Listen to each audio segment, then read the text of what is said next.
Dear student, আশা করি তোমরা সকলে ভালো আছো। আজকে চলতরিত অধ্যায়ের একটি মজার জিনিস এখন আমরা শিখতে যাচ্ছি। তোমরা লক্ষ্য করো, বোর্ডে আমি একটি সার্কিট লিখেছি। এই সার্কিটটি বিগত বুয়েট অ্যাডমিশন টেস্ট পরীক্ষায় এসেছিল। এখন এইটি আমি তোমাদেরকে সলভ করাবো এবং এটি সলভ করতে গিয়ে আমাদেরকে কোন বিষয়গুলো জানা দরকার এবং কোন বিষয়গুলো জানলে আমরা খুব সহজেই এটি বুঝতে পারবো। তোমরা দেখো, আর বিশেষ করে তোমাদের যাদের কাছে বই আছে, প্রশ্নের সরাসরি বোর্ড সে বই থেকে দেখো, তাহলে বেশি বুঝতে পারবে। সেখান থেকে প্রশ্নটি দেখার পর আমার ক্লাসে তোমরা লক্ষ্য করো, তাহলে তোমরা সহজেই বুঝতে পারবে এই বিষয়টি কি। দেখো, এই প্রশ্নের মধ্যে কি কি দেওয়া আছে। এই প্রশ্নের মধ্যে তোমাদের দেওয়া আছে এখানে 20 ভোল্টের একটি সোর্স অর্থাৎ ব্যাটারি, এখানে 5 ভোল্ট, এখানে একটা 30 ভোল্ট, এছাড়াও এখানে অনেকগুলো রোধ আছে। এই প্রশ্নটির মধ্যে চাওয়া হয়েছিল যে এই যে এ বিন্দু এবং এই বি বিন্দু অর্থাৎ এই দুটি বিন্দুর মধ্যকার বিভব পার্থক্যটি কত। অর্থাৎ আমরা যদি আরো সহজভাবে এই বিষয়টি দেখি, অর্থাৎ মনে করো তোমাদের এইখানে কোনো কিছু না, এটা একটা সার্কিট। এখন বলা হচ্ছে এই সার্কিটের এই এ বিন্দু আর বি বিন্দুর মধ্যে যদি একটা ভোল্ট মিটার লাগাই দেই বা সংযোগ দেওয়া হয়, সেই ভোল্ট মিটারে এ আর বি এই দুই বিন্দুর মধ্যকার বিভব পার্থক্য কত হবে। অর্থাৎ এ বিন্দুর বিভব বেশি হবে নাকি বি বিন্দুর বিভব বেশি হবে, এই জিনিসটা আমাদের কাছে জানতে চেয়েছে।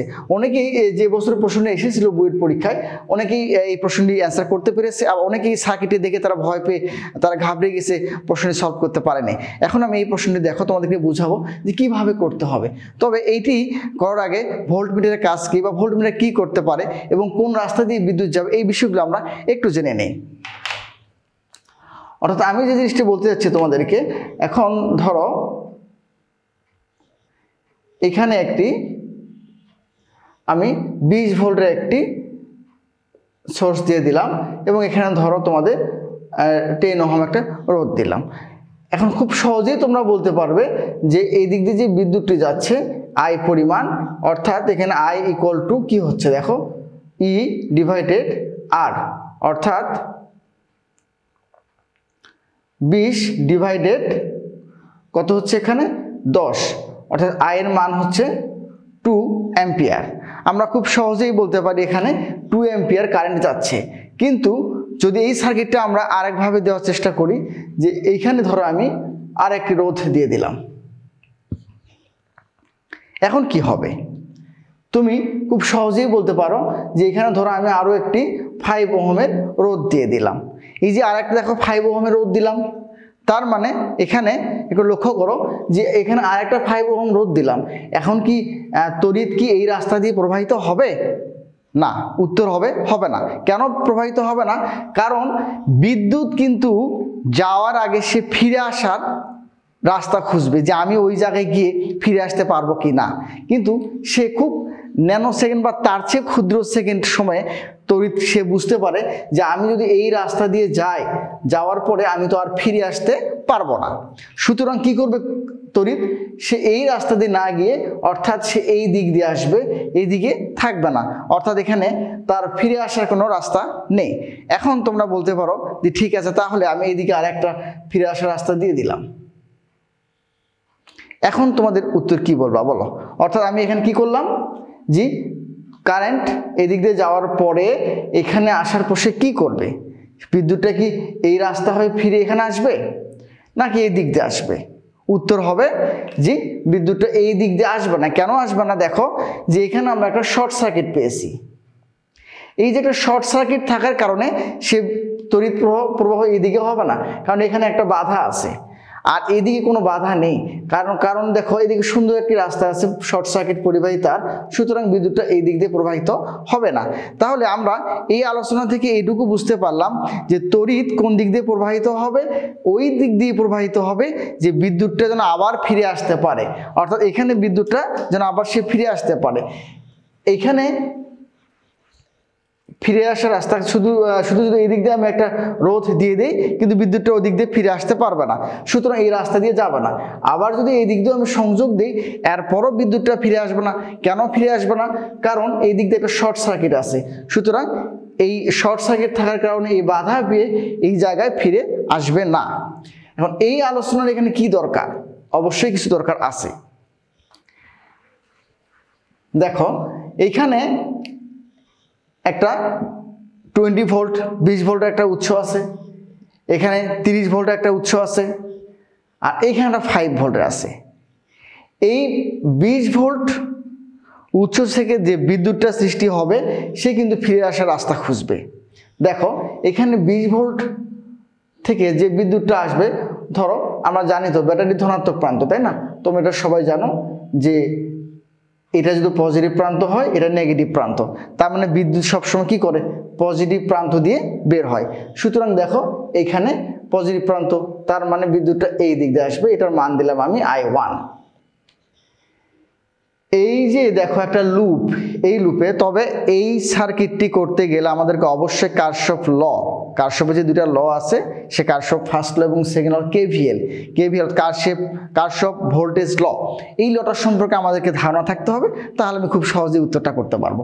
দেখো এই যে লুপ, এই লুপের মধ্যে সে কি করবে, এই লুপের মধ্যে যে কাজটা করবে সে এই পয়েন্টে আসার পর সে দেখবে যে না আমাকে এই দিক দিয়ে আমি আসতে পারবো না, এইদিকে যদি সে আসতে না পারি তাহলে কিন্তু এই পথ দিয়ে সে যাবে না, অর্থাৎ সে কি করবে এই I1 কারেন্টটা এই দিক দিয়ে সে ফিরে আসবে। আমি দিলাম এখানে I1 পরিমাণ কারেন্ট সৃষ্টি হচ্ছে, দেখো I1 কারেন্ট পেয়ে যাচ্ছে এখানে। এই I1 কারেন্ট কি করবে, সে এইখানে আসার পর এই দিক দিয়ে যাবে না। কেন যাবে না? কারণ সে বুঝে গেছে যে এই দিক দিয়ে যাওয়ার পর সে ফিরে আসতে পারবে না, তার ফিরে আসার রাস্তা নেই। কাজে ফিরে আসার রাস্তা যদি না থাকে সে এই পথে যাবে না, তখন এই কারেন্টটা এই দিক দিয়ে সে আবার ফিরে আসবে এসে। আর এইখানে দেখো এখানেও সেম ঘটনা, এখানে যে বিদ্যুৎটা সৃষ্টি হচ্ছে এই দিক দিয়ে ধরলাম এটা I2 পরিমাণ বিদ্যুৎ সৃষ্টি হচ্ছে, উৎপন্ন হচ্ছে, সেই বিদ্যুৎটাও কিন্তু এই দিক দিয়ে যাবে না। কেন যাবে না? সে কিন্তু এখানে ফিরে আসতে পারবে না। কাজে এই বিদ্যুৎ যদি ফিরে আসতে না পারে সে কি করবে, এই পথ দিয়ে সে এর কাছে ফিরে আসবে I2, এবং এইটাও এই পথ হয়ে ফিরে আসবে। তাহলে দেখো এই 5 ভোল্ট কারেন্ট কি করবে, সরি 5 ভোল্ট যে ভোল্টেজটা, এ কি বিদ্যুৎ উৎপন্ন করলে কোনো লাভ হবে? কারণ এর তো বিদ্যুৎ তার কাছে ফিরে আসার কোনো রাস্তা নেই। সুতরাং এই 10 ওহম রোধ দিয়ে কোনো ধরনের তড়িৎ প্রবাহিত হবে না। এই সার্কিটের সবচেয়ে গুরুত্বপূর্ণ বিষয় এটা। আমি আবার তোমাদেরকে বলছি, দেখো এই লুপের মধ্যে যে বিদ্যুৎ সৃষ্টি হবে সে এই রাস্তা দিয়ে ঘুরবে। কেন এই দিক দিয়ে ঘুরবে? কারণ ও তো আর রাস্তা অন্য কোনো পথ নেই যে পথ দিয়ে এর কাছে ফিরে আসবে। সুতরাং এইখানে আমরা I1 পরিমাণ তড়িৎ পাবো, আর এইখানেও সেম ঘটনা, সেও কিন্তু অন্য পথ দিয়ে ফিরে আসতে পারবে না। কেন ফিরে আসতে পারবে না? কারণ তারও ফিরে আসার রাস্তা নেই। আর এইখানে যে একটা 5 ভোল্টের কারেন্ট আছে, দেখো এখানে যেটা 5 ভোল্টেজ কারেন্ট দেওয়া হয়েছে, এই 5 ভোল্টেজটা কি করতেছে, এই যে কোনো বিদ্যুৎ তৈরি করতে পারবে না, কারণ এর বিদ্যুৎটা ফিরে আসার কোনো রাস্তা নেই। সুতরাং এই আলোচনা থেকে আমি তোমাদেরকে যেটি বলতে চাচ্ছি, যেখানে আমার 20 ভোল্টেজ দ্বারা আমি I1 কারেন্ট পাবো, আর 30 ভোল্টেজ বা ভোল্ট দ্বারা আমি এখানে I2 পরিমাণ কারেন্ট পাবো, কিন্তু 5 ভোল্ট দ্বারা আমি কোনো তড়িৎ প্রবাহ পাবো না। এই বিষয়টাই কাজে লাগিয়ে আমরা এখন দেখব যে এই বিন্দু আর এই বিন্দুর মধ্যকার বিভব পার্থক্যটা কত। অর্থাৎ এটা জাস্ট একটা তুমি বাজার থেকে ভোল্টমিটার নিয়ে এসে যদি এই প্রান্তে একটা সংযোগ দিয়ে দাও, এই প্রান্তে সংযোগ দাও, তাহলে তুমি ভোল্টমিটারে সহজেই দেখতে পাবা যে কোন প্রান্তের বিদ্যুৎটা অর্থাৎ ভোল্ট ডিফারেন্স অর্থাৎ ভোল্ট বিভবটা বেশি হবে, খুব সহজে বের করতে পারবে। ঠিক এমনই একটা দেখো আমরা ভোল্টমিটার এখানে সংযোগ দিয়ে দিলাম, প্রশ্নে যেটা দেওয়া ছিল তোমাদের সংযোগটা, এই যে একটা ভোল্টমিটার লাগাই দিলাম, দেখো এই যে ভোল্টমিটার সংযোগ দিলাম, এইটার কাজ শুধুমাত্র এ আর বি বিন্দুর মধ্যকার ভোল্ট ডিফারেন্সটা সে নির্ণয় করে বলবে কোনটি ছোট আর কোনটি বড়। তো প্রথম যে আলোচনাটুকু আমি করে নিলাম সেটা কিন্তু খুবই গুরুত্বপূর্ণ বিষয়, যে এই তড়িৎচালক বল দ্বারা কেন বিদ্যুৎ উৎপন্ন হচ্ছে না। তাহলে আমরা এই আলোচনা থেকে এইটুকু সহজেই বলতে পারি যে বিদ্যুৎ কোনো ভোল্টেজ থেকে তখনই উৎপন্ন হবে যদি সেই বিদ্যুৎটা ফিরে আসার রাস্তা পায়, আর ফিরে আসার রাস্তা না পাইলে ওইখান থেকে বিদ্যুৎ উৎপন্ন হবে না। অর্থাৎ সেটাকে আমরা খোলা বর্তনী বলতে পারি, কারণ খোলা বর্তনীর মধ্যে দিয়ে বিদ্যুৎ যায় না, বিদ্যুৎ যায় কি বদ্ধ বর্তনী দিয়ে।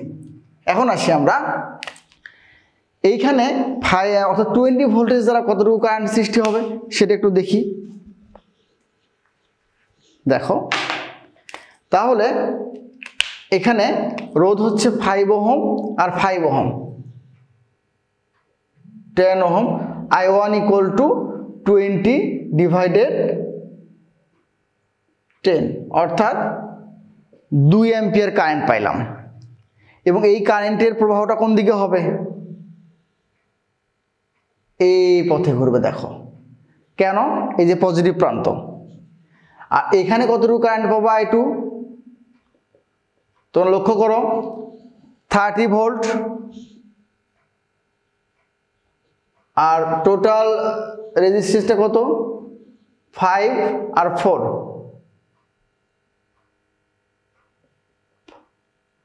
অর্থাৎ তোমার 30/9 ওহম। তার মোট দেখো এখানে I1 এত কারেন্ট পাইলাম, আর এখানে I2 এর মান আমরা যদি 3 দিয়ে কাটি সেক্ষেত্রে হচ্ছে 10 আর 3 এত অ্যাম্পিয়ার কারেন্ট পাইলাম। অর্থাৎ 20 ভোল্ট দ্বারা I1 এর মান পাইলাম 2 অ্যাম্পিয়ার, এবং I2 30 ভোল্ট দ্বারা আমি যে কারেন্ট পাইলাম সেটা I2 এর মান 10/3 অ্যাম্পিয়ার। এখন এই দুটি কারেন্টকে দিয়ে আমরা কি করব? KVL রুলস খাটাবো। তো KVL অর্থাৎ কারশফ ভোল্টেজ ল তোমরা জানো, আর যারা জানো না তাদের জন্য একটু আমি বলি নেই। অর্থাৎ এটা খুব ভালো করে তোমরা জানো যে বড় প্রান্তটা প্লাস, এটা মাইনাস। আর সবচেয়ে মজার বিষয় যেটা দেখো, তোমরা একটু লক্ষ্য করো এখানে যে এই যে রোধ, দেখো বিদ্যুৎ যদি এই দিক দিয়ে যায় তখন কি হবে? এই প্রান্তটা প্লাস আর এই প্রান্তটা মাইনাস, আর তড়িৎ যদি এই প্রান্ত দিয়ে প্রবেশ করে এটা প্লাস এটা মাইনাস। অর্থাৎ তোমাদেরকে আমি যে কথাটা বলতে চাচ্ছি যে বিদ্যুৎ যে প্রান্ত দিয়ে প্রবেশ করবে রোধে সেই প্রান্তটা ধরবো প্লাস আর পরের প্রান্তটা মাইনাস, এবং তড়িৎ প্রবাহ যাওয়ার আগে কিন্তু রোধ প্লাস মাইনাস কিছুই না। অর্থাৎ রোধের ভিতর দিয়ে যখন বিদ্যুৎটা প্রবাহিত হবে সেই মুহূর্তে যে বিভব পার্থক্য সৃষ্টি হবে সেই বিভব পার্থক্যের অর্থাৎ শুরুর প্রান্তটা প্লাস আর যে প্রান্ত দিয়ে বিদ্যুৎটা বের হয়ে যাবে সেটি মাইনাস। আর তড়িৎচালক বলতো বুঝতে পারলাম বড় প্রান্তটা প্লাস হবে, ছোটটা মাইনাস। এখন আমরা এই জ্ঞানকে কাজে লাগানোর মাধ্যমে আমরা KVL অর্থাৎ কারশফ ভোল্টেজ ল অর্থাৎ দ্বিতীয় সূত্রটি প্রয়োগ করে আমরা খুব সহজেই দেখব A আর B বিন্দুর মধ্যকার বিভব পার্থক্যটা কে বড়। দেখো, তবে আমরা কিন্তু জানি না A বড় না B বড়। এখন হিসাবের সুবিধার্থে এক ধরে নিতে পারি যে আমরা বিটা ধরলাম আমি মাইনাস, এটা ছোট, আর এটা ধরলাম আমি প্লাস। এখন আমি জানি না, এটা ধরা কিন্তু আমার ভুলও হতে পারে, তবে ভুল হলেও শেষে গিয়ে আমরা বুঝতে পারবো যে কোনটা ছোট আর কোনটা বড়। যদি আমি এই প্রান্তটা মাইনাস ধরি, এটা প্লাস ধরে করতে পারবো। এখন ধরো দেখো আমি কিন্তু পেয়েছি এটা মাইনাস, এই মাইনাস ধরলাম। এখন দেখবো আসলে এটা ছোট না বড়, আমরা শেষে এখন সেই হিসাবটাই দেখব।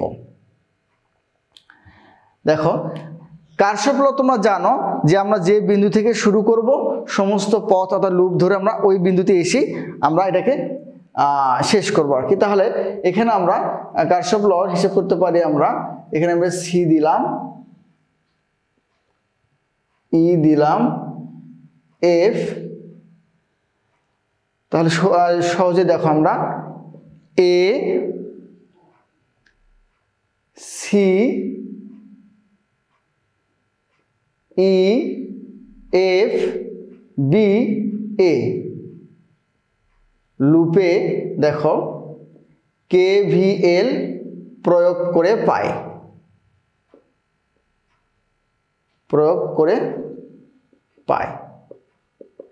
দেখো আমি আবারও বলছি এ সি মানে আমি এই পথ দিয়ে ফিরতেছি। দেখো এ সি, তারপর ই এফ বি, এই পথ এখানে শেষ করলাম। শুরুতে আমরা যদি এখান থেকেও গণনা শুরু করি, দেখো তাহলে এই এ থেকে যখন আমি এ বিন্দু থেকে যাত্রা শুরু করলাম, শুরুতে আমি কি পাইলাম? দেখো এ থেকে এই পথ আসার সঙ্গে শুরুতে আমি কি পাইলাম? -20 ভোল্ট। দেখো -20 ভোল্ট। তারপর দেখো শুরুতে একটা কথা বলেছিলাম যে প্রান্ত দিয়ে বিদ্যুৎটা প্রবেশ করবে সেই প্রান্তটা কি ধরবো? প্লাস। তা আমি এটা প্লাস, এটা মাইনাস। দেখো তাহলে 5 গুণন I1, এরপরে আসো এই দেখো -5, এরপরে দেখো তো 10 ওহমের ভিতর দিকে কোনো কারেন্ট গিয়েছিল না, উত্তর যায়নি, কারণ এই 5 ভোল্ট তো কোনো তড়িৎ সৃষ্টিই করতে পারেনি, কারণ তা তো তড়িৎ ফিরে আসার কোনো জায়গা নাই। কারণ বিদ্যুৎ যদি ফিরে আসতে না পারে তাহলে ওই তড়িৎচালক বল তড়িৎ উৎপন্ন করতে পারে না, তাহলে এর মধ্যে তো কোনো কারেন্ট নাই। হিসাবের সুবিধার্থে আমি বোঝার জন্য আমি ধরলাম, ধর এটা প্লাস 10 ওহম, এর মধ্যে দিয়ে কারেন্ট যায়নি, তার মানে 0 ধরলাম। এরপর দেখো আমরা কি করব, এই দিক দিয়ে কিন্তু বিদ্যুৎটা আসতেছিল, কাজে এটা প্লাস এটা মাইনাস, এটাও প্লাস এটা মাইনাস, প্লাস দেখো 4 গুণন I2, তারপর এই বিন্দু কোথায় আসলাম, এই দেখো মাইনাস ভি ইকুয়াল টু 0। একটু তোমরা লক্ষ্য করো, আমি আবার বুঝাই দিচ্ছি, A C E F B এই লুপ দিয়ে আমি ঘুরছি। তাহলে এ বিন্দুর দেখো আসার সময় শুরুতে -20 ভোল্ট, তারপর দেখো 5 গুণন I1, তারপর -5, আর এই দিক দিয়ে তো তড়িৎ প্রবাহিত হয় নাই, তাহলে 10 ইন্টু 0, তারপরে এই প্রান্ত দিয়ে ফিরে আসলাম, এই প্রান্ত দিয়ে কারেন্ট এসেছিল I2, তাহলে এখানে শুরু প্রান্তটা প্লাস, তাহলে 4 ইন্টু I2, এরপরে আমি ধরে নিয়েছিলাম যে বিভব অর্থাৎ ভোল্ট দিয়ে এই প্রান্তটা মাইনাস, তাহলে দেখো মাইনাস ভি। এখন মানগুলো বসাই দেব, -20, I1 মানে আগেই বের করে নিয়েছিলাম, 5 গুণন 2 -5 তো 0, 4, আর I2 মান আমরা পেয়েছিলাম এটা শুরুতেই -v equal 0, 20 plus 10 -5 plus 40/3 -v equal 0। এই পর্যন্ত আমরা কিন্তু আগে পেয়েছি, দেখো তোমরা। তাহলে এগুলো হিসাব করলে আমাদের কি দাঁড়াচ্ছে, এখানে হচ্ছে 25 -15 40/3 -v ইকুয়াল টু 0, এবং সর্বোপরি হিসাব করলে যেটা দাঁড়ায় যে v ইকুয়াল -15 প্লাস মাইনাস হচ্ছে তোমার 40/3, এটা একটা মাইনাস হবে, এবং ভির হিসাব তোমরা করে ফেলো, এখানে -45 প্লাস 40/3, এবং ভির মান দেখো আসতেছে এখানে মাইনাস, অর্থাৎ ভি ইকুয়াল টু, আমি না উপর লিখতেছি দেখো, তাহলে ভির মান শেষে আমরা যেটা পাইলাম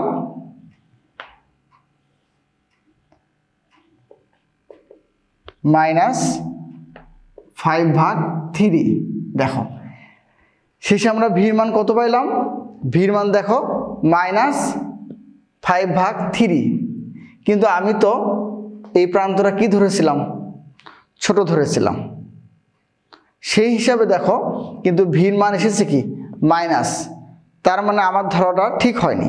সুতরাং এখানে ভি প্রান্তটা হবে বড়, এ প্রান্তটা ছোট, অর্থাৎ আমি যেটা ধরেছি এটা ধরার মধ্যে আমার সমস্যা হয়েছিল, এবং সেই হিসাবে আমাদের এখানে কি হবে, ভিবি অর্থাৎ এই যে বি প্রান্তটা দেখো এখানে লক্ষ্য করো তোমরা, বি প্রান্তটা কি হবে, বি প্রান্তটা তোমাদের আসবে বড় হবে, এবং এ প্রান্তটা এখানে ছোট হবে, কারণ এই প্রান্তটা যদি আমাদের ধরাটা অনুযায়ী এই মানটা আমাদের কি আসতো, যদি পজিটিভ আসতো তাহলে বুঝতাম আমার ধরাটা ঠিক ছিল, তার মানে আমার ধরার মধ্যে এখানে যে হিসাবে আমি ধরেছি সেই হিসাবে মানটা ঠিক আসে নাই, অর্থাৎ ঋণাত্মক মান এসেছে।